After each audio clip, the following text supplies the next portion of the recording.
started to try to, start a family, and realized that it wasn't happening right away. And some time passed, and it was challenging too, because we're traveling back and forth between Hawaii, and even just making a doctor's appointment was very difficult given the demands on our schedule and logistics.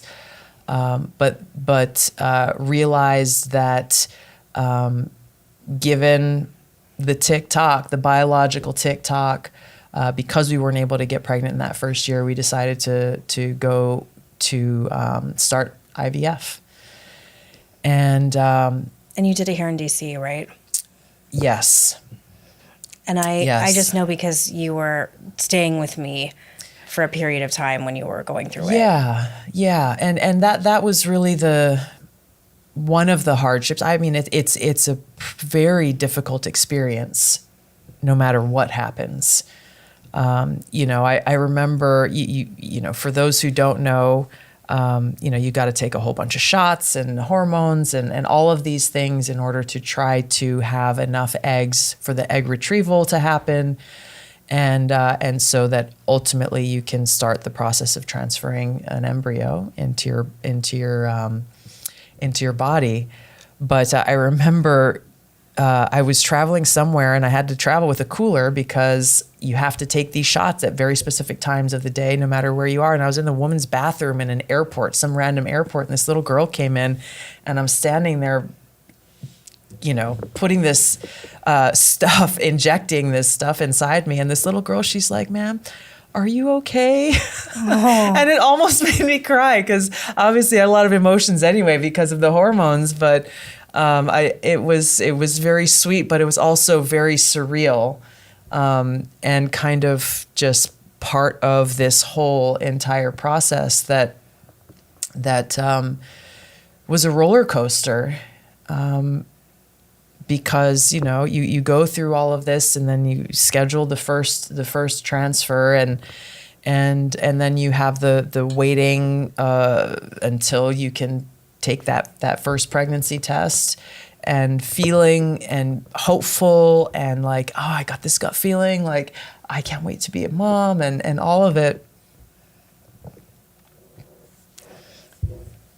Let me tell you that one of the parts for me that's been challenging, and it was why I was like worried about talking about this, is I have felt like guilt a little bit that it ended up working for me and then it didn't. And I think there's a lot of girlfriends like in the world that can relate to that. And you and I are both like spiritual and religious people, but I don't understand it. I don't understand why it just works for some people and doesn't work for others. And I had my own challenges, as you know, like, I had 2 miscarriages. This is something, I mean, we've talked about, and I'm glad we're talking about it in this way, because for both of us, with what we were going through in our own paths, like Abraham and I, we didn't share with hardly anyone that we were going through this process. And, there was just, not even our members of our immediate family, because, you go through this and it's like, okay, yeah, hopefully this is the day we get to go in for the test, and then it comes back negative, and, trying to remain hopeful. It's like, okay, we'll have another opportunity. And just going through this over and over again. A lot of women go through this. I think increasingly so, but feel a sense of shame about it when there really shouldn't be.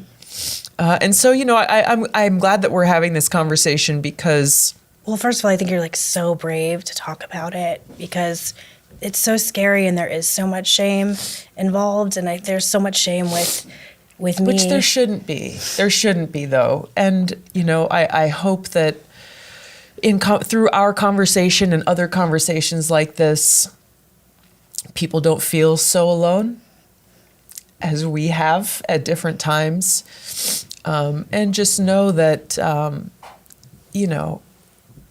there aren't always explanations. I think that was the thing. Like for me, the doctor's like, well, you are one of the women who the diagnosis is unexplained infertility, which is hard to hear because, you know, if at least something is diagnosed, okay, maybe I can do something about this.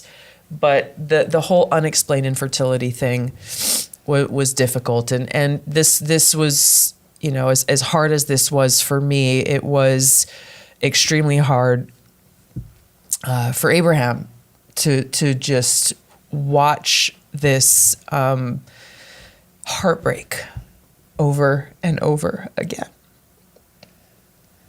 We ended up, taking had to make a decision, you know, as I was talking about, and we were having the conversation about running for president in 2020, this was part of it. This was part of saying, okay, well, you know, our hopes to start our own family, we have to put those aside for a while because of how we feel so strongly about the sense of duty that we have to serve our country and to try to make that positive impact. And as you said earlier, yes, it does. It comes at a cost. It comes at a cost. And so we set that aside. The campaign began really in the end of or for part of 2018, and was launched early 2019 through the beginning of 2020. When I suspended the campaign, we couldn't just go back and start again because the world was shut down because of COVID. So going to the doctor was not, they were not providing this treatment. In 2021, I was deployed to East Africa with part of a joint special operations task force. Go after the terrorist group, Al-Shabaab, the Islamist terrorist group there. And so it wasn't until I came back from that deployment around the end of 2021 that, we still had, we went through a few rounds of IVF, and we had, I went through 2 final procedures, and Abraham and I had a long conversation, and we agreed beforehand that, you know, if this didn't work, then we weren't going to go through this again. And this was when you and Ben were very kind to let me stay with you when I was going to my doctor's appointments. Girl, please. And just you know, being our family through all of this. And so, you know, when that last transfer took place, we had no more frozen embryos, and I was back in Hawaii when when I was taking the pregnancy test, and I couldn't just go and get the results myself, and the doctors will say don't just pee on a stick for this, because sometimes you just don't mess with your emotions even more, because sometimes they're not accurate. So go with the blood test. I went for the blood test and got the results back, and got the call from the doctor here in DC saying, I'm sorry, the results are negative. I know. I feel it's been really hard as your friend. I love you so much, praying so hard and wanting this for you. And there's really no one on the earth I think would make a more incredible mother and father than you and Abraham. And, I know people sometimes are like, I don't think they even think about you and motherhood. I think they think that like you were just so career obsessed that it wasn't even something that came up, and that is obviously inaccurate. And I don't know what to say other than I love you. Oh, thank you. And I just I think it's so brave you're talking about this, because you're not my only friend that's gone through this journey, and there's millions and millions of women, and I think it's becoming more and more common. And I just I just love you so much, and I wish I could take this pain away. I just really. This is the thing, though, is that, for you and for other people who are blessed with children, my gosh, it is a blessing. And there should never, ever, ever be a sliver, an ounce of guilt, Megan, at all. Because, we all walk our own paths. And this is part of the journey that I've been on, especially getting to that point where both Abraham and I decided that that we weren't going to continue to try to do this over and over and over again. Through a lot of deep prayer for me, it's actually an experience that I feel has brought me closer to God, because it is centered around having faith that God has He's got a plan for all of us, and that, the part of me as a woman who, dreamed of and longed to have my, feel that sense of longing to have my own child.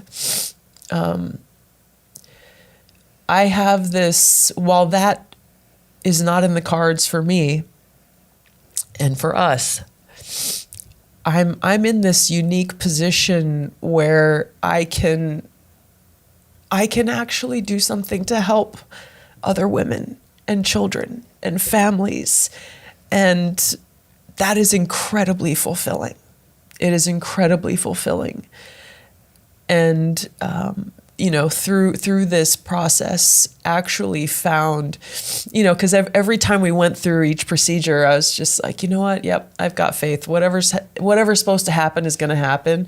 And then when you actually go through it, it's hard. It's hard to surrender in that moment. But having gone through what we've gone through, and having made the decision to not pursue, at some point, it's like, first of all, it's very, very, very expensive. And second of all, just knowing when it's like, all right, like read the signs. And so we got to that point, and I actually came through a lot of introspection and a lot of prayer and a lot of love, came to that place of truly being at peace with that reality. And that while, we won't have, kind of the traditional family in that sense, we're blessed with so many people like you and Ben and Liberty and Clover and our own family and nieces and nephews, and blessed with the opportunity again to, in my own small way, try to serve and help improve the lives of so many people. And I am truly endlessly grateful for that.